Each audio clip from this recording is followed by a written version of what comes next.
എല്ലാവർക്കും നമസ്കാരം.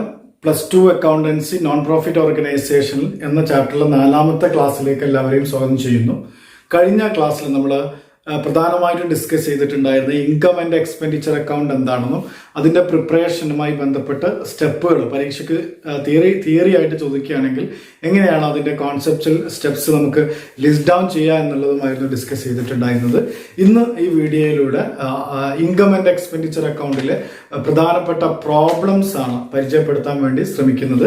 അപ്പോൾ അധികം ഇൻട്രൊഡക്ഷൻസ് ഞാൻ പറയാതെ പെട്ടെന്ന് പ്രോബ്ലത്തിലേക്ക് പോവാണ്. അതിനുവേണ്ടി ടെക്സ്റ്റ് ബുക്കിൽ നൽകിയിട്ടുള്ള സെക്കൻഡ് ഇല്ലിസ്ട്രേഷൻ, ഒന്നാമത്തെ ഇല്ലിസ്ട്രേഷൻ എന്ന് പറയുന്നത് റെസീറ്റ്സ് ആൻഡ് പേയ്മെന്റ്സ് അക്കൗണ്ടുമായി ബന്ധപ്പെട്ടതായിരുന്നു. സെക്കൻഡ് ഇല്ലിസ്ട്രേഷൻ ആയിട്ട് വരുന്നത് ഇൻകം ആൻഡ് എക്സ്പെൻഡിച്ചർ അക്കൗണ്ട് തന്നെയാണ്. അപ്പോൾ നമ്മുടെ ഇൻകം ആൻഡ് എക്സ്പെൻഡിച്ചർ അക്കൗണ്ടിലെ ടെക്സ്റ്റ് ബുക്കിൽ കൊടുത്ത ഇല്ലിസ്ട്രേഷൻ ആണ് ഞാനിവിടെ ഡിസ്കസ് ചെയ്യാൻ വേണ്ടി ശ്രമിക്കുന്നത്. ക്വസ്റ്റ്യൻ ഇങ്ങനെയായിരുന്നു വന്നിട്ടുണ്ടായിരുന്നത്. ക്വസ്റ്റ്യൻ ഞാൻ ജസ്റ്റ് ഒന്ന് വായിക്കുന്നു. എങ്ങനെയാണ് ഇതിൻ്റെ ഒരു കോൺസെപ്ച്വൽ അണ്ടർസ്റ്റാൻഡിങ് നിങ്ങൾ ആദ്യം ഒരു കോൺസെപ്ച്വൽ ക്ലാരിറ്റി വരുത്തേണ്ടതുണ്ട്. ഒരു ഐഡിയ കൺസീവ് ചെയ്തതിനു ശേഷം നിങ്ങൾക്ക് തന്നെ വർക്കൗട്ട് ചെയ്യാവുന്നതാണ്. ഇപ്പോൾ ആരും പ്രോബ്ലം എടുത്ത് ചെയ്യേണ്ട. ഞാൻ എങ്ങനെയാണ് പ്രോബ്ലത്തിന് എക്സ്പ്ലെയിൻ ചെയ്യുന്നതെന്നുള്ളത് മാത്രം ശ്രദ്ധിച്ച് കേട്ടാൽ മതി. അപ്പോൾ സാധാരണ രീതിയിൽ എസ് എ ക്വസ്റ്റ്യൻസ് പോലും ഈ ചാപ്റ്ററിൽ നിന്ന് സ്ഥിരമായിട്ട് വരുന്നതാണ്. ഇൻകം ആൻഡ് എക്സ്പെൻഡിച്ചർ അതിനോടൊപ്പം ബാലൻസ് ഷീറ്റ് കൂടി ഉണ്ടാവാറുണ്ട്. ബാലൻസ് ഷീറ്റ് നമ്മൾ തുടർന്ന് ഉള്ള ഭാഗത്താണ് എക്സ്പ്ലെയിൻ ചെയ്യുന്നത്. അപ്പോൾ ഇൻകം ആൻഡ് എക്സ്പെൻഡിച്ചർ അക്കൗണ്ടിൽ മാത്രം ഒരു ക്വസ്റ്റ്യൻ കിട്ടുകയാണെങ്കിൽ നമ്മൾ ആദ്യം ക്വസ്റ്റ്യൻ കൃത്യമായിട്ട് വായിക്കുക എന്നുള്ളത്. ഞാൻ സ്ക്രീനിൽ നിങ്ങൾ ക്വസ്റ്റ്യൻ കാണുന്നുണ്ടാവും. From the receipts and payments account given below, prepare the income and expenditure account of Clean Delhi Club for the year ended March 31st, 2014. 2014ലേക്കുള്ള ഒരു income and expenditure account prepare ചെയ്യാനാണ് ഇവിടെ ആവശ്യപ്പെട്ടിട്ടുള്ളത്. താഴെ നമുക്ക് തന്നിട്ടുള്ളത് ക്വസ്റ്റ്യനിൽ ട്രയൽ ബാലൻസിന് പകരം ഞാൻ നേരത്തെ പറഞ്ഞിട്ടുണ്ടായിരുന്നു പ്രോഫിറ്റ് ആൻഡ് ലോസ് അക്കൗണ്ടിന് സമാനമാണ് ഇൻകം ആൻഡ് എക്സ്പെൻഡിച്ചർ അക്കൗണ്ട്. അപ്പോൾ അതിൽ ട്രയൽ ബാലൻസ് എല്ലാം നമുക്ക് തരിക റെസീറ്റ്സ് ആൻഡ് പേയ്മെന്റ്സ് അക്കൗണ്ട് ആണ്. ഈ റെസീറ്റ്സ് ആൻഡ് പേയ്മെന്റ്സ് അക്കൗണ്ടിനെ ബേസ് ചെയ്തിട്ടാണ് നമ്മൾ ഇൻകം ആൻഡ് എക്സ്പെൻഡിച്ചർ അക്കൗണ്ട് ഉണ്ടാക്കുന്നത്. ഇങ്ങനെ ലഭിക്കുന്ന റെസീറ്റ്സ് ആൻഡ് പേയ്മെന്റ്സ് അക്കൗണ്ടിൽ നമ്മുടെ ഫസ്റ്റ് പരിപാടി എന്താണ്, അല്ലെങ്കിൽ ഫസ്റ്റ് സ്റ്റെപ്പ് ശരിക്കും പ്രോബ്ലം ചെയ്യുമ്പോൾ നമ്മൾ ശ്രദ്ധിക്കണം. മനസ്സിലുണ്ടാകുന്ന സ്റ്റെപ്പ് ഇതാണ്. നേരത്തെ പറഞ്ഞത് തിയററ്റിക്കൽ ഫ്രെയിം വർക്കാണ്. പരീക്ഷയ്ക്ക് ചോദിക്കുകയാണെങ്കിൽ അതാണ് എഴുതുന്നത്. പക്ഷെ പ്രോബ്ലം ചെയ്യുന്ന സമയത്ത് നമ്മൾ മനസ്സിലുണ്ടാകുന്ന സ്റ്റെപ്പ് ഇതാണ്. ഇതിൽ റെസിപ്റ്റ് സൈഡിൽ നമുക്ക് റവന്യൂ റെസിപ്റ്റുകളെ നമ്മൾ ഐഡന്റിഫൈ ചെയ്യാം. അത് എവിടേക്കുള്ളതാണ്? ഈ റവന്യൂ റെസിപ്റ്റുകളാണ് ഇൻകം ആൻഡ് എക്സ്പെൻഡിച്ചർ അക്കൗണ്ടിലെ ഇൻകം ആയിട്ട് വരുന്നത്. റവന്യൂ റെസിപ്റ്റുകൾ ഇൻകം റിസീവ് ചെയ്തിട്ടുള്ളത്. അതേപോലെ പേയ്മെന്റ് സൈഡിൽ ഈ തന്നിട്ടുള്ള ക്വസ്റ്റ്യനിലെ പേയ്മെന്റ് സൈഡിൽ നമുക്ക് എന്ത് കാണാം? റവന്യൂ എക്സ്പെൻഡിച്ചറുകൾ കാണാൻ പറ്റും. ആ ഐറ്റത്തിന് എടുത്തിട്ടാണ് നമ്മൾ ഇൻകം ആൻഡ് എക്സ്പെൻഡിച്ചർ അക്കൗണ്ടിലെ ഡെബിറ്റ് സൈഡിൽ, എക്സ്പെൻസസിന്റെ സൈഡായ ഡെബിറ്റ് സൈഡിൽ നമ്മളത് എടുക്കേണ്ടത്. ഞാൻ വിശദീകരിച്ചിട്ട് പ്രോബ്ലം ചെയ്ത് കാണിക്കുന്നുണ്ട്. അത് ഞാൻ ക്വസ്റ്റ്യൻ വായിക്കുകയാണ് ഇവിടെ ചെയ്യുന്നത്. ഇനി ഇപ്പം ഞാൻ എക്സ്പെൻസസുകളെ ഒന്ന് പരിചയപ്പെടാൻ വേണ്ടിയിട്ട്, എക്സ്പെൻഡിച്ചർ അക്കൗണ്ട് ആണല്ലോ ഡെബിറ്റ് സൈഡിൽ വരുന്നത്. എക്സ്പെൻഡിച്ചർ ആണല്ലോ ഫസ്റ്റിൽ ഡെബിറ്റ് സൈഡിൽ വരുന്നത്. അപ്പോൾ എക്സ്പെൻസസ് കിട്ടണമെങ്കിൽ ഞാൻ എവിടെയാണ് നോക്കേണ്ടത്? പേയ്മെന്റുകളാണ് നോക്കേണ്ടത്. ഇപ്പോൾ ഇവിടെ ഫസ്റ്റ് വരുന്നത് സാലറിയാണ്. സാലറി റവന്യൂ എക്സ്പെൻസ് ആയതുകൊണ്ട് ഞാൻ അവിടെ ഇൻകം ആൻഡ് എക്സ്പെൻഡിച്ചർ അക്കൗണ്ട് എന്നുള്ളതിൻ്റെ ഷോർട്ടായിട്ട് IE എന്ന് എഴുതും. കാരണം പേയ്മെന്റ് നമുക്കറിയാം ഇൻകം ആൻഡ് എക്സ്പെൻഡിച്ചർ അക്കൗണ്ട് എടുക്കേണ്ടതാണ്. ഇവിടുത്തെ ടാസ്ക് എന്താണെന്ന് ചോദിക്കുകയാണെങ്കിൽ റവന്യൂ എക്സ്പെൻസസുകളും അതേപോലെ റവന്യൂ ഇൻകംസും നമ്മളിവിടെ ഐഡന്റിഫൈ ചെയ്യും. ചില ഐറ്റംസ് എന്തായിരിക്കും? ബാലൻസ് ഷീറ്റിലേക്ക് പോകുന്ന ഐറ്റം ആയിരിക്കും. നമ്മൾ ട്രേഡിംഗ് അക്കൗണ്ട് ട്രയൽ ബാലൻസ് ചെയ്ത അതേ പ്രൊസീജിയറാണ് ഇവിടെ ചെയ്തത്. നിങ്ങൾ ഓർക്കുന്നുണ്ടാവും എന്ന് വിചാരിക്കുന്നത്. ഇപ്പോൾ സാലറിയാണ്. പ്രത്യേകിച്ച് ഈ പ്രോബ്ലത്തിൽ, ഫസ്റ്റ് പ്രോബ്ലത്തിൽ അഡ്ജസ്റ്റ്മെന്റ് ഒന്നും ഇല്ലാത്തതുകൊണ്ട് നമുക്ക് ധൈര്യമായിട്ട് നമുക്ക് എന്ത് ചെയ്യാം, അത് സോർട്ട് ചെയ്തെടുത്ത് എഴുതേണ്ട ആവശ്യം മാത്രമേ ഉള്ളൂ. അഡ്ജസ്റ്റ്മെന്റ് ഉള്ള പ്രോബ്ലം ഞാൻ എടുത്ത് പറയുന്നുണ്ട്. ഇത് കഴിഞ്ഞിട്ട് പറയാം. അടുത്ത റെന്റ് എന്താണ്? എക്സ്പെൻസ് ആണ്. നമുക്കറിയാം റെന്റ് IE എന്ന് എഴുതുന്നു, ഇൻകം ആൻഡ് എക്സ്പെൻഡിച്ചറിൽ എഴുതുന്നു. ഇലക്ട്രിസിറ്റി, ടാക്സസ്, ഇതിലൊന്നും ഒരു കൺഫ്യൂഷൻ ഇല്ല അല്ലേ? നമുക്ക് ഫസ്റ്റ് അറിയുന്ന ഐറ്റംസ് തന്നെയാണ്. Printing and stationery, sundry expenses, ഇതൊക്കെ അതാണ്. ബുക്സ് പർച്ചേസ്ഡ് എന്ന് പറയുമ്പോൾ അതൊരു വർഷത്തേക്കല്ലല്ലോ. ഇപ്പോൾ ലൈബ്രറിയിൽ, ഇപ്പോൾ ഞാനൊക്കെയുള്ള ലൈബ്രറിയിൽ ഒരുപാട് വർഷം മുമ്പുള്ള ബുക്സ് വരെ അവിടെ അവൈലബിൾ ആണ് നമ്മുടെ നാട്ടിലുള്ള ലൈബ്രറി എന്ന് പറയുന്നത്. അപ്പോൾ ഞാൻ പറഞ്ഞു വരുന്നത് ബുക്സ് പർച്ചേസ്ഡ് ഒരിക്കലും എന്തല്ല ഒരു റവന്യൂ എക്സ്പെൻഡിച്ചർ അല്ല എന്നുള്ളത് മനസ്സിലാക്കാം. നമുക്ക് ബാലൻസ് ഷീറ്റിൽ എടുക്കേണ്ട ഐറ്റാണ്. അപ്പോൾ അതുകൊണ്ട് ഞാനവിടെ B നമുക്ക് വേണമെങ്കിൽ എഴുതിയിടാം. പിന്നെ ഗവൺമെന്റ് ബോണ്ട് പർച്ചേസ്ഡ്, അത് പേയ്മെന്റ് ആണ്. പക്ഷെ എന്ത് പേയ്മെന്റ് അല്ല? റവന്യൂ എക്സ്പെൻഡിച്ചർ അല്ലാത്തതുകൊണ്ട് അത് ഗവൺമെന്റ് ബോണ്ട് പർച്ചേസിൽ ഒരു തരത്തിലുള്ള ഇൻവെസ്റ്റ്മെന്റ് ആണ്, ബാലൻസ് ഷീറ്റ് ഐറ്റമാണ്. ഫിക്സഡ് ഡെപ്പോസിറ്റ് അറ്റ് ബാങ്കും എന്താണ്? ബാലൻസ് ഷീറ്റ് ഐറ്റമാണ് എന്ന് പറയാം. അതിന്റെ ഇൻട്രസ്റ്റ് ഉണ്ടെങ്കിൽ അതിൻ്റെ മുകളിൽ ഇൻട്രസ്റ്റ് ഉണ്ടെങ്കിൽ അതെന്തായിട്ട് എടുക്കണം, റവന്യൂ റെസിപ്റ്റ് ആയിട്ട് എടുക്കണം. ഇവിടെ ആ ക്ലോസിംഗ് ഡേറ്റിൽ തന്നെയാണ്, അതിൻ്റെ റേറ്റ് ഓഫ് ഇൻട്രസ്റ്റ് ഒന്നും തരാത്തത് കൊണ്ട് അത് ഫ്രീ ആണ്, കുഴപ്പമൊന്നുമില്ല. പിന്നെ ബാലൻസ് ക്യാരി ഡൗൺ എന്നുള്ള ഐറ്റം നമ്മൾ എടുക്കുന്നില്ലല്ലോ, അത് ബാലൻസ് ഷീറ്റിലേക്ക് വരുന്ന ഐറ്റമാണെന്ന് കഴിഞ്ഞ വീഡിയോയിൽ ഞാൻ കൃത്യമായിട്ട് പറഞ്ഞിട്ടുണ്ട്. അപ്പോൾ ഇത്രയും ഐറ്റമാണ് അതിലുള്ള. പ്രോബ്ലം ചെയ്യുമ്പോൾ കുറച്ചുകൂടി ക്ലാരിറ്റി നിങ്ങൾക്ക് കിട്ടും. ഇനി റെസിപ്റ്റ് സൈഡിലേക്ക് പോവുകയാണ്. റെസിപ്റ്റ് സൈഡിൽ എന്താ ഉണ്ടാവുക, നമുക്ക് ഇൻകം ആൻഡ് എക്സ്പെൻഡിച്ചർ അക്കൗണ്ടിലെ റെസിപ്റ്റുകൾ അവിടെ ഉണ്ടാവും അല്ലേ, റെസിപ്റ്റ്സുകളാണ് കാര്യമായിട്ട് അവിടെ ഉണ്ടാവും. ഫസ്റ്റ് ഐറ്റം സബ്സ്ക്രിപ്ഷൻ ആണ്. സബ്സ്ക്രിപ്ഷൻ വരിസംഖ്യയാണ് ഏതൊരു നോൺ പ്രോഫിറ്റ് ഓർഗനൈസേഷൻ്റെയും പ്രധാനപ്പെട്ട വരുമാനം. അത് ഇവിടെ എടുക്കുന്നു. ഇവിടെ അഡ്ജസ്റ്റ്മെൻറ്റുകളൊന്നുമില്ല. സബ്സ്ക്രിപ്ഷന് സാധാരണ അഡ്ജസ്റ്റ്മെൻറ്റുകൾ ഉണ്ടാകാറുണ്ട്. അത് കൃത്യമായിട്ട് നമ്മുടെ ടെക്സ്റ്റ് ബുക്കിൽ എന്ത് ചെയ്യുന്നുണ്ടെന്ന് ചോദിക്കുകയാണെങ്കിൽ കുറച്ച് കഴിഞ്ഞിട്ട് സെപ്പറേറ്റ് ആയിട്ട് നമുക്കൊരു ക്ലാസ് ആയിട്ട് അതിന് ചെയ്യാം.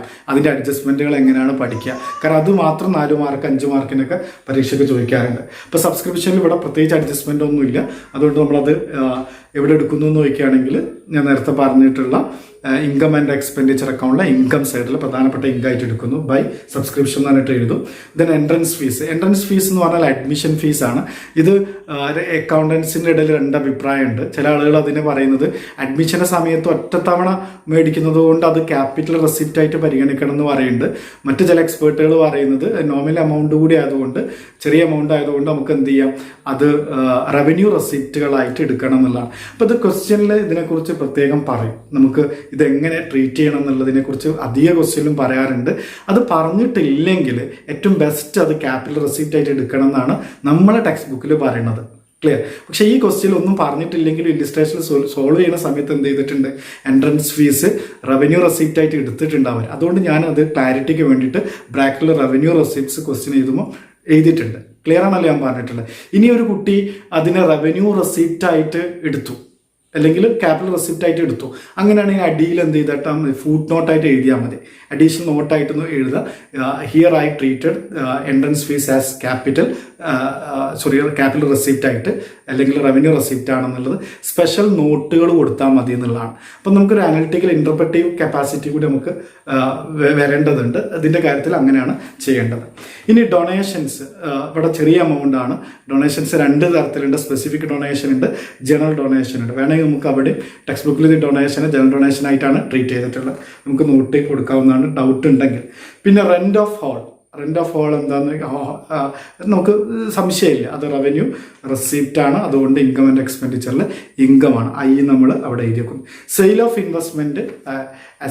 ഇൻവെസ്റ്റ്മെന്റ് വിറ്റ് കിട്ടുന്നത് ക്യാപിറ്റൽ റെസിപ്റ്റ് ആണ്. അതുകൊണ്ട് അത് ഇവിടെ പരിഗണിക്കേണ്ടതില്ല.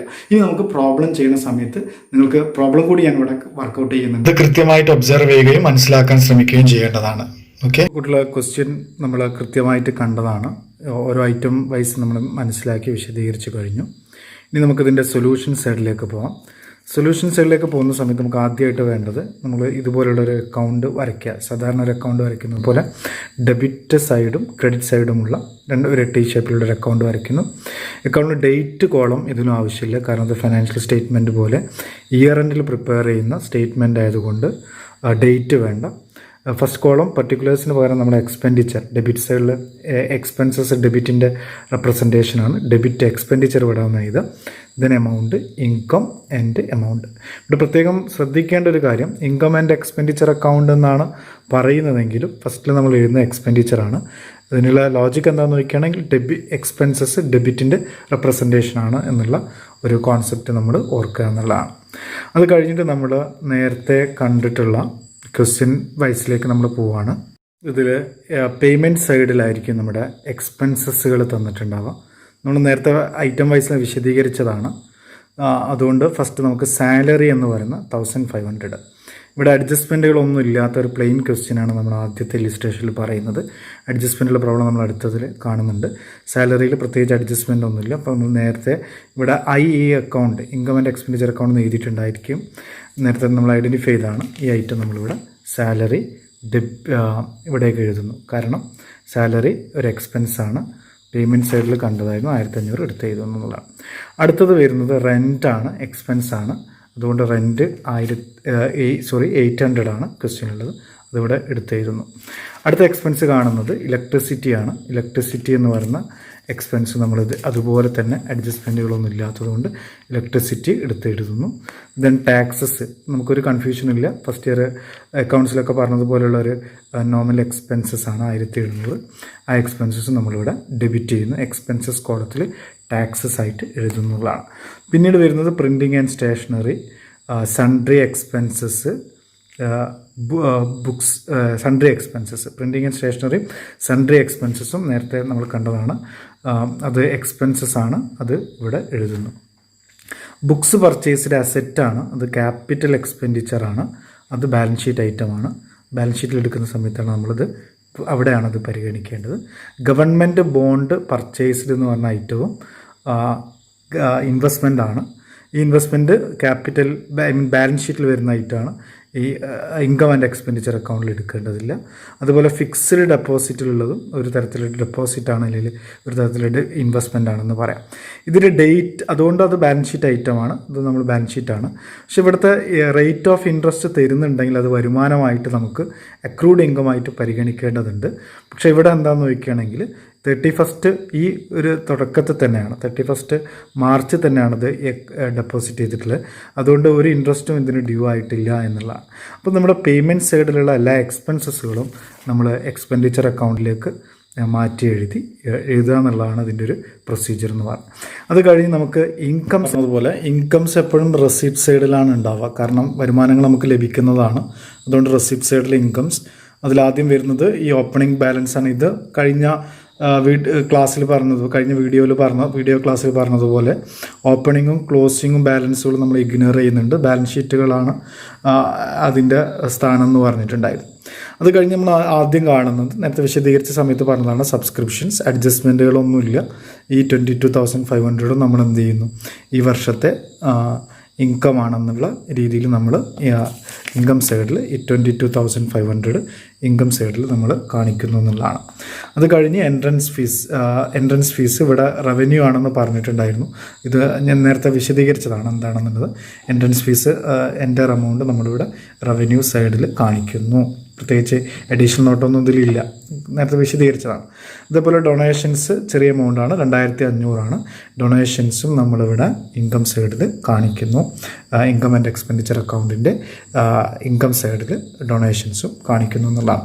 അത് കഴിഞ്ഞിട്ട് റെൻറ്റ് ഫ്രം അല്ലെങ്കിൽ ഹോൾ റെൻറ്റ് അല്ലെങ്കിൽ റെൻറ്റ് ഓഫ് ഹോൾ എന്ന് പറയുന്ന വരുമാനം നമുക്ക് റിക്കറിങ് നേച്ചറിലുള്ള ഒരു ഐറ്റമാണ്, റവന്യൂ ഇൻകമാണ്, അതും ഇവിടെ കാണിക്കുന്നു.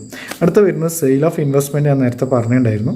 സെയിൽ ഓഫ് ഇൻവെസ്റ്റ്മെൻറ്റ് എന്ന് പറഞ്ഞാൽ അസറ്റ് വിൽക്കുന്ന സമയത്ത് കിട്ടുന്ന ക്യാപിറ്റൽ റെസിപ്റ്റാണ്, അല്ലെങ്കിൽ ക്യാപിറ്റൽ റെസിപ്റ്റാണ്. അതെന്ത് ചെയ്യുന്നില്ല, നമ്മളെ സംബന്ധിച്ചുള്ള റവന്യൂ റെസിപ്റ്റ് അല്ലാത്തത് കൊണ്ട് തന്നെ ഇതിവിടെ സ്ഥലം ഇൻകം ആൻഡ് എക്സ്പെൻഡിച്ചർ അക്കൗണ്ടിൽ അത് എഴുതേണ്ടതില്ല എന്നുള്ളതാണ്. അപ്പോൾ ഇത്രയും കാര്യങ്ങൾ നമ്മൾ എഴുതിയതിന് ശേഷം നമ്മുടെ സാധാരണ നോർമൽ അക്കൗണ്ട് ആയതുകൊണ്ട് രണ്ട് സൈഡിലും ചില സമയങ്ങളിൽ എക്സ്പെൻസ് കൂടാൻ സാധ്യതയുണ്ട്, ഇൻകം കൂടാൻ സാധ്യതയുണ്ട്. അപ്പോൾ നമ്മൾ ടോട്ടൽ ചെയ്യുന്നു. ഈ ഒരു ക്വസ്റ്റ്യനിൽ ടോട്ടൽ ചെയ്യുന്ന സമയത്ത് കൂടുതൽ കിട്ടുന്നത് നമുക്ക് ക്രെഡിറ്റാണ്, വരുമാനമാണ്, ഇൻകമാണ് കൂടുതലുള്ളത്. അതുകൊണ്ട് ഇൻകത്തിൻ്റെ 27,000 ഇതിൻ്റെ സം ടോട്ടൽ ഇവിടെ എഴുതുന്നു. സെയിം ടോട്ടൽ ഇവിടെ എഴുതുന്നു. ഇവിടെ ടോട്ടൽ ചെയ്യുന്ന സമയത്ത് നമുക്ക് ഈ ചെറിയ എമൗണ്ടാണ് കിട്ടുന്നത്. ആ ഡിഫറൻസിനെ നമ്മളിവിടെ ഡിഫറൻസ് 18,200 ഈ 18,200 ശരിക്കും വരുന്നത് ഡിഫറൻസിന് പ്രോഫിറ്റ് എന്നല്ല പറയാം. ഇൻകം ആൻഡ് എക്സ്പെൻഡിച്ചർ അക്കൗണ്ടിൽ നമ്മളതിന് വിളിക്കുന്ന പേര് ഇൻകം കൂടുതലാണ്, അതുകൊണ്ട് സർപ്ലസ് ആണ് ഇവിടെ വരുന്നത്. അപ്പോൾ ഈ ആൻസറായിട്ട് വരുന്നത് സർപ്ലസ് എന്താണെന്നുള്ളത് ഇവിടെ ഡിഫൈൻ ചെയ്തിട്ടുണ്ട്.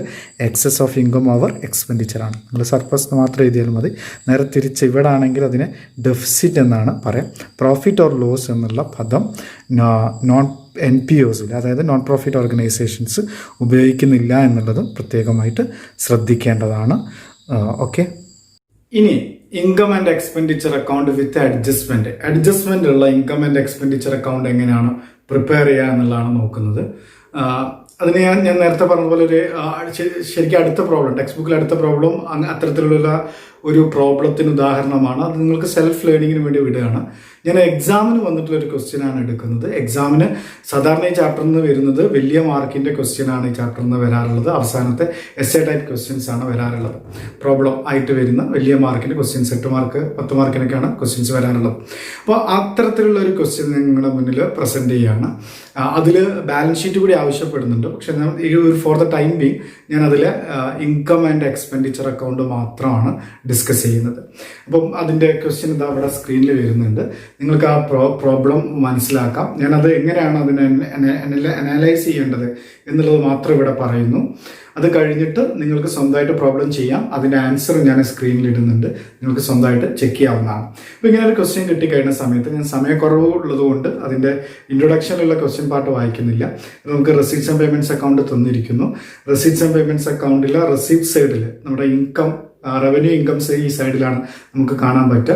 അതിൽ ആദ്യം കാണുന്ന ഐറ്റം സബ്സ്ക്രിപ്ഷനാണ്. സബ്സ്ക്രിപ്ഷന് ഇവിടെ അഡ്ജസ്റ്റ്മെന്റ് ഉണ്ട്. അതുകൊണ്ട് തന്നെ നമുക്ക് അവിടെ സബ്സ്ക്രിപ്ഷൻ ഇൻകം ആൻഡ് എക്സ്പെൻഡിച്ചർ എന്ന് എഴുതുന്നതോടൊപ്പം തന്നെ ഒരു സ്റ്റാർ ഇട്ട് വെക്കാം. കാരണം എന്താണെന്ന് ചോദിക്കാൻ അതിന് അഡ്ജസ്റ്റ്മെന്റ് ഉണ്ട്. ഇവിടെ അഡ്ജസ്റ്റ്മെന്റ് എന്താണെന്ന് ചോദിക്കാൻ സബ്സ്ക്രിപ്ഷൻ ഔട്ട്സ്റ്റാൻഡിങ് ഉണ്ട്. ഫസ്റ്റ് അഡ്ജസ്റ്റ്മെന്റ് ക്വസ്റ്റ്യൻ കാണുന്ന സമയത്ത് അറിയാം. ഫസ്റ്റ് അഡ്ജസ്റ്റ്മെന്റ് സബ്സ്ക്രിപ്ഷൻ ഔട്ട്സ്റ്റാൻഡിങ് ഉണ്ട്. ഈ വർഷം ഔട്ട്സ്റ്റാൻഡിങ് ഉണ്ട്, കിട്ടാനുണ്ട് എന്നുള്ളതാണ്. ക്ലോസിംഗ് ഔട്ട്സ്റ്റാൻഡിങ് ആണ്. ഇത് നമുക്ക് ആഡ് ചെയ്യേണ്ടതുണ്ട്.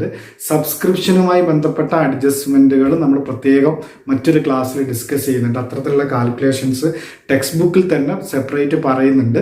അതിൻ്റെ ക്ലാസ് നമുക്ക് അടുത്ത രീതിയിൽ നമുക്ക് ചെയ്യാവുന്നതാണ്. സബ്സ്ക്രിപ്ഷനുമായിട്ട് ബന്ധപ്പെട്ട ഒരു അഡ്ജസ്റ്റ്മെന്റ് കൂടി പറയട്ടെ. ഇവിടെ ഡയറക്റ്റ് ആയിട്ട് അഡ്ജസ്റ്റ്മെന്റ് നമ്പർ 7 നമുക്ക് സബ്സ്ക്രിപ്ഷൻ ഔട്ട്സ്റ്റാൻഡിങ് ഇത്രയാണെന്ന് പറഞ്ഞിട്ടുണ്ട്. ചില ക്വസ്റ്റ്യൻസിൽ നമുക്ക് ഡയറക്റ്റ് ആയിട്ട് തരുന്നതിന് പകരം ഈ വർഷം കിട്ടിയ സബ്സ്ക്രിപ്ഷൻ എമൗണ്ട് റെസിപ്റ്റ്സ് ആൻഡ് പേയ്മെന്റ്സിൽ 300 രൂപ എന്ന് പറഞ്ഞു, 300 ആണ്. അത് കഴിഞ്ഞിട്ട് അഡ്ജസ്റ്റ്മെന്റിൽ പറയുന്നു ഈ ക്ലബിന് അല്ലെങ്കിൽ ഈ നോൺ പ്രോഫിറ്റ് ഓർഗനൈസേഷനിൽ 50 മെമ്പേഴ്സ് ആണുള്ളത്, 50 മെമ്പേഴ്സ് ആണുള്ളത്. അവർ ഒരാൾ കൊടുക്കേണ്ട 10 രൂപയാണ് ഒരു വർഷത്തേക്കുള്ള മെമ്പർഷിപ്പ് ഫീസ്. അങ്ങനെ നമുക്ക് 500 രൂപ കിട്ടേണ്ടതുണ്ട്. പക്ഷേ റെസിപ്റ്റ്സ് ആൻഡ് പേയ്മെന്റ്സ് അക്കൗണ്ടിൽ 300 കിട്ടിയുള്ളൂ. അതിനർത്ഥം എന്താണ്? ഹിഡൻ ആയിട്ട് 200 രൂപ കൂടിയും നമുക്ക് ഔട്ട്സ്റ്റാൻഡിങ് ഉണ്ട്. ഈ വർഷം ഇൻകം ആൻഡ് എക്സ്പെൻഡിച്ചർ അക്കൗണ്ടിൽ ഇൻകം സൈഡിൽ ക്രെഡിറ്റ് ചെയ്യേണ്ട സബ്സ്ക്രിപ്ഷൻ ഇനത്തിൽ ക്രെഡിറ്റ് ചെയ്യേണ്ട എമൗണ്ട് 500 ആണെന്ന് മനസ്സിലാവും. 300 പ്ലസ് ഔട്ട്സ്റ്റാൻഡിങ് 200 ആണ്. അവിടെ ഔട്ട്സ്റ്റാൻഡിങ് ഹിഡൻ ആയിട്ടാണ് വന്നിട്ടുള്ളത്. മെമ്പേഴ്സിൻ്റെ എണ്ണം തന്നു കഴിഞ്ഞാൽ ഇൻകം ആൻഡ് എക്സ്പെൻഡിച്ചർ അക്കൗണ്ടിൽ ക്രെഡിറ്റ് ചെയ്യേണ്ട എമൗണ്ട് കിട്ടാൻ വളരെ ഈസിയാണ്. ആ സബ്സ്ക്രിപ്ഷൻ്റെ എമൗണ്ടിനെ ഒരു ഇൻഡിവിജ്വൽ എമൗണ്ടിനെ ടോട്ടൽ മെമ്പേഴ്സിൻ്റെ എണ്ണം കൊണ്ട് മൾട്ടിപ്ലൈ ചെയ്ത് കഴിഞ്ഞാൽ കിട്ടുന്ന എമൗണ്ട് ആണെന്നുള്ളതാണ്. ക്ലിയർ ആണല്ലോ? അപ്പം ശരിക്കും അഡ്ജസ്റ്റ്മെന്റ് ഞാൻ ആദ്യം നമ്മൾ റെസീപ്റ്റ് സൈഡിൽ ഇൻകത്തിനെയാണ് നമ്മൾ റവന്യൂ ഇൻകത്തിനെ ട്രേസ് ഔട്ട് ചെയ്യുക എന്നുള്ളതാണ് ഫസ്റ്റ് ടാസ്ക്. അത് കഴിഞ്ഞ് എക്സ്പെൻസസിനെ റവന്യൂ എക്സ്പെൻഡിച്ചറിനെ ട്രേസ് ഔട്ട് ചെയ്യുക എന്നുള്ളതാണ് സെക്കൻഡ് ടാസ്ക്. അത് കഴിഞ്ഞിട്ട് ഓരോ അഡ്ജസ്റ്റ്മെന്റുകൾ വായിക്കുമ്പോഴാണ് നമുക്ക് എന്ത് ചെയ്യുന്നത്, ഈ ഇതിൽ അഡ്ജസ്റ്റ്മെന്റ് ഉണ്ട് എന്നുള്ള ഒരു ഐഡിയ നമുക്ക് കിട്ടുന്നത്. പക്ഷെ ഞാൻ സമയം ലാഭിക്കാൻ വേണ്ടി ഞാൻ ക്വസ്റ്റ്യൻ നേരത്തെ വായിച്ചത് കൊണ്ടാണ് ആ കാര്യം കൂടി ഒന്നിച്ചാണ് പറയാൻ ശ്രമിക്കുന്നത്. നിങ്ങൾക്ക് മനസ്സിലാവുന്നുണ്ട് എന്നാണ് ഞാൻ വിചാരിക്കുന്നത്. അടുത്ത ഡൊണേഷൻ്റെ കാര്യം പ്രത്യേകിച്ചൊന്നും പറയുന്നില്ല, അഡ്ജസ്റ്റ്മെന്റിലൊന്നും പറയുന്നില്ല. ഡൊണേഷൻസിന്റെ പ്രത്യേകത എന്താണെന്ന് ചോദിക്കുകയാണെങ്കിൽ ഇവിടെ ചെറിയ എമൗണ്ടുമാണ്. അതുകൊണ്ട് നമ്മളതിനെ ജനറൽ ഡൊണേഷൻ ആയിട്ടാണ് ട്രീറ്റ് ചെയ്യുന്നത്. വേണമെങ്കിൽ നമുക്കൊരു ഫുട് നോട്ട് കൊടുക്കുകയും ചെയ്യാം. പിന്നീട് ലൈഫ് മെമ്പർഷിപ്പ് ഫീസിനെ കുറിച്ചും ലെഗസിയെ കുറിച്ചും അഡ്ജസ്റ്റ്മെന്റിൽ പ്രത്യേകം പറയുന്നുണ്ട്. അഡ്ജസ്റ്റ്മെന്റ് നമ്പർ ഡിയിൽ പറയുന്ന legacy and life membership fees are to be capitalised. അതുകൊണ്ട് ഇത് എവിടെ എടുക്കണ്ട, ഇത് റവന്യൂ റെസിപ്റ്റ് അല്ല എന്നുള്ളത് അഡ്ജസ്റ്റ്മെന്റിൽ പ്രത്യേകം പറഞ്ഞിട്ടുണ്ട്. പിന്നീട് അഡീഷണൽ ഇൻഫർമേഷൻ പറഞ്ഞിട്ടുണ്ട്. പിന്നീട് വരുന്ന ഇൻട്രസ്റ്റ് ആണ്. ഇൻട്രസ്റ്റിലും അഡീഷണൽ ഇൻഫർമേഷനിൽ പ്രത്യേകിച്ചൊരു നോട്ടുണ്ട്. കാരണം ഇൻട്രസ്റ്റുമായി ബന്ധപ്പെട്ട ഒരു നോട്ട് വരുന്നത് 5% അഡീഷണൽ ഇൻഫർമേഷൻ നമ്പർ സിയിൽ പറയുന്നുണ്ട് 5% ഇൻട്രസ്റ്റ് ഹാസ് ബീൻ അക്രൂഡ്. ഇതിൻ്റെ മുകളിൽ നോക്കുകയാണെങ്കിൽ ഇൻവെസ്റ്റ്മെന്റിന് ഫോർ 6 months. അപ്പോൾ അതിൻ്റെ അക്രൂഡ് ഇൻകം നമ്മൾ എന്ത് ചെയ്യേണ്ടതുണ്ട്, ഈ ഇൻട്രസ്റ്റിനോട് ആഡ് ചെയ്യേണ്ടതുണ്ട് എന്നുള്ളതാണ്. ഇവിടെ കൊടുത്ത 160 അല്ല, അതിൻ്റെ അഡീഷണൽ ആയിട്ടുള്ള ഒരു എമൗണ്ട് കൂടി നമ്മൾ അതിനോട് ചേർക്കേണ്ടതുണ്ട് എന്നുള്ളതാണ് മനസ്സിലാക്കേണ്ടത്. അത് കഴിഞ്ഞ് നമ്മൾ ഇവിടേക്ക് പോകുന്ന സമയത്ത് സാലറി ആണ് പേയ്മെന്റ് സൈഡിലുള്ള സാലറി നമ്മുടെ ഇൻകം ആൻഡ് എക്സ്പെൻഡിച്ചർ അക്കൗണ്ടിൽ എക്സ്പെൻസസ് സൈഡിലാണ് വരുന്നത്, ഓർക്കാലോ. അപ്പോൾ എക്സ്പെൻസസ് സൈഡിൽ സാലറി വരുമ്പോൾ സാലറിക്കും അഡീഷണൽ ഇൻഫർമേഷൻ സ്പെഷ്യൽ നോട്ട് ഉണ്ട്. സാലറി ഔട്ട്സ്റ്റാൻഡിങ് ഉണ്ട്. അതുകൊണ്ട് നമുക്കിപ്പം വേണമെങ്കിൽ നോട്ട് ചെയ്തിടാം. അതായത് ഔട്ട്സ്റ്റാൻഡിങ് അതിനോട് ആഡ് ചെയ്യേണ്ടതുണ്ട്. സ്കോളർഷിപ്പ് പ്ലേ പ്ലെയിൻ ആണ്, പ്രത്യേകിച്ച് അഡീഷണൽ ഇൻഫർമേഷൻ ഒന്നുമില്ല. അത് സ്കോളർഷിപ്പ് സംബന്ധിച്ച് പറയുകയാണെങ്കിൽ അതൊരു റവന്യൂ എക്സ്പെൻഡിച്ചർ ആണ്. തീർച്ചയായിട്ടും income and expenditure account debit ചെയ്യുന്നു. ജനറൽ എക്സ്പെൻസസ് നോ ഡൗട്ട് വളരെ ഈസി ആയിട്ട് നമുക്ക് നേരിട്ട് അവിടേക്ക് എടുത്ത് എഴുതാം. പ്രിന്റിംഗ് ആൻഡ് സ്റ്റേഷനറിക്കും അഡ്ജസ്റ്റ്മെന്റുകളൊന്നുമില്ല, അഡീഷണൽ ഇൻഫർമേഷൻസ് ഒന്നുമില്ല. പ്രിന്റിംഗ് ആൻഡ് സ്റ്റേഷനറി നമ്മൾ ഡെബിറ്റ് ചെയ്യുന്നു എന്നുള്ളതാണ്. പിന്നീട് വരുന്നത് ഫേർണിച്ചർ അസറ്റ് ആണ്, അതുകൊണ്ട് ബാലൻസ് ഷീറ്റ് ആയിട്ടാണ് ബി എന്നാണ് നമ്മളിവിടെ എഴുതി വെക്കുക. ബാലൻസ് ഷീറ്റ് ഇപ്പോൾ ഈ പ്രോബ്ലത്തിൽ ചെയ്യുന്നില്ല, എസ് എ ചെയ്യുന്ന സമയത്ത് ബാലൻസ് ഷീറ്റിലേക്കാണ് അത് വരേണ്ടത്. പക്ഷേ ഫേർണിച്ചറുമായി ബന്ധപ്പെട്ട ഒരു ഡിപ്രിസിയേഷൻ്റെ ഒരു ഇൻഫർമേഷൻ അതിൽ പറയുന്നുണ്ട്. ഡിപ്രിസിയേഷൻ റവന്യൂ എക്സ്പെൻഡിച്ചർ ആണ്, അതുകൊണ്ട് എന്ത് ചെയ്യണം, അത് ഡെബിറ്റ് ചെയ്യണം. പിന്നീട് ഇൻവെസ്റ്റ്മെന്റ് നമുക്കറിയാം, ഇൻവെസ്റ്റ്മെന്റിന്റെ ഇൻട്രസ്റ്റുമായി ബന്ധപ്പെട്ട അഡ്ജസ്റ്റ്മെന്റ് ഞാൻ പറഞ്ഞതാണ്. അപ്പം ഇത്രയും ഐഡിയകൾ വെച്ചുകൊണ്ട് കോൺസെപ്റ്റ് കൺസീവ് ചെയ്തുകൊണ്ട് നിങ്ങൾ സ്വന്തമായിട്ട് ഈ പ്രോബ്ലം ഒന്ന് ചെയ്യാൻ വേണ്ടി ശ്രമിക്കുക. ഞാൻ ആൻസർ ഇവിടെ പോസ്റ്റ് ചെയ്യുന്നുണ്ട്. അപ്പോൾ എന്താ പറയുക, കുറച്ച് സമയം അധികം എടുത്തിട്ടുണ്ട്, കാരണം കണ്ടിന്യൂറ്റിക്ക് വേണ്ടിയിട്ടാണ് ഇത് ഒരുമിച്ച് പറഞ്ഞിട്ടുള്ളത്. ഇനി നമുക്ക് ടെക്സ്റ്റ് ബുക്ക് ഓർഡറിൽ തന്നെയാണ് അടുത്ത അഡ്ജസ്റ്റ്മെൻറ്റുകളെ കുറിച്ച്, സബ്സ്ക്രിപ്ഷൻ, ടൂർണമെൻറ്റ് ഫണ്ട്, അതേപോലെ സ്റ്റോക്ക് ഓഫ് മെറ്റീരിയൽ, ക്ലോസിംഗ് സ്റ്റോക്കുമായി ബന്ധപ്പെട്ട ചില അഡ്ജസ്റ്റ്മെൻറ്റുകളൊക്കെ പ്രത്യേകം പഠിക്കേണ്ടതുണ്ട്. അത് പാരഗ്രാഫ് ടൈപ്പ് ക്വസ്റ്റ്യൻസ് ആയിട്ടൊക്കെ പരീക്ഷയ്ക്ക് വരാറുണ്ട്. ഇതിൻ്റെ കൂടെ തന്നെ ടെക്സ്റ്റ് ബുക്കിൽ കൊടുത്ത അഡ്ജസ്റ്റ്മെൻറ്റുള്ള പ്രോബ്ലം കൂടി ചെയ്തു നോക്കാവുന്നതാണ്. നിങ്ങൾക്ക് അടുത്ത ക്ലാസ്സിൽ നമുക്ക് കാണാം. അതിനുവേണ്ടി നിങ്ങൾ ഈ വീഡിയോ ലൈക്ക് ചെയ്യുകയും സബ്സ്ക്രൈബ് ചെയ്യുകയും ചെയ്യുക. So keep learning. Thanks for watching my video. Thank you.